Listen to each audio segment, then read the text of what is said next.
দ্রুতগতির ট্রাকের ধাক্কায় এক যাত্রীবাহী ওয়াগনার গাড়ির 4 যাত্রী গুরুতর আহত। সঙ্গে সঙ্গে যাত্রীবাহী ওয়াগনার গাড়িটিও পুড়ে ছাই হয়ে যায়। এদিকে এই দুর্ঘটনাটি সংঘটিত হয় শনিছড়া বাজারে।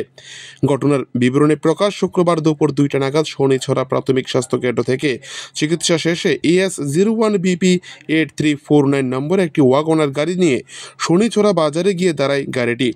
এমন সময় আগরতলার দিক থেকে চুরাইবাড়ির অভিমুখে আসা দ্রুতগতির একটি AS01LC 3054 নম্বরের ট্রাক সজোরে এসে দাঁড়িয়ে থাকা ওয়াগনার গাড়িটিকে ধাক্কা মেরে পালিয়ে যায়। সঙ্গে সঙ্গে ওয়াগনার গাড়ি থেকে 4 জন যাত্রী রাস্তায় ছিটকে পড়ে এবং গুরুতর আহত হন। স্থানীয় প্রত্যক্ষদর্শীরা তা দেখে ধর্মনগর দমকল বাহিনীকে খবর দেয় এবং প্রথমে শনিছড়া প্রাথমিক স্বাস্থ্য কেন্দ্রে নিয়ে যায়।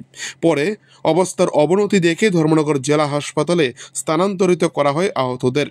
গুরুতর আহতরা হল জাকির হোসেন, রেহেনা পারভিন, জাহানারা বেগম।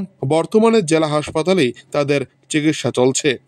এইদিকে দ্রুতগতির ট্রাকটি গাড়িটি অপর আরেকটি অটোরিকশাকেও ধাক্কা মেরে পালিয়ে এসে অবশেষে চুরাইবাড়ি থানার পুলিশের হাতে ধরা পড়ে।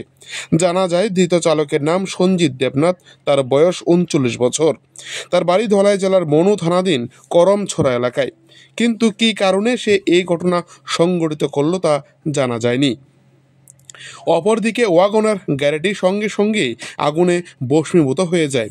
ধর্মনগর থেকে দমকল কর্মীরা এসে আগুন নিভিয়েছে বলে জানা যায়। ধর্মনগর থেকে নিজস্ব প্রতিনিধি রিপোর্ট, টিভি 100 বাংলা। অ্যাক্সিডেন্টটা হয়েছে, এখন নিয়ে আসা হয়েছে, তাদের অবস্থাটা কীরকম স্যার? এখন পেশেন্টরা সব মোটামুটি স্টেবলই আছে। তারা এখন আমরা ভর্তি রাখছি, অবজারভেশন রাখছি, কিছু ইনভেস্টিগেশন করাইতেছি, সিটি স্ক্যান দিয়েছি, ঠিক আছে। এখন তারা আমরা ভর্তি রাখছি, দেখি রিপোর্ট করি। আজকে 24 ঘন্টা গেলে মোটামুটি পাওয়া যাবে কতটুকু বেটার আসছে কি আসে।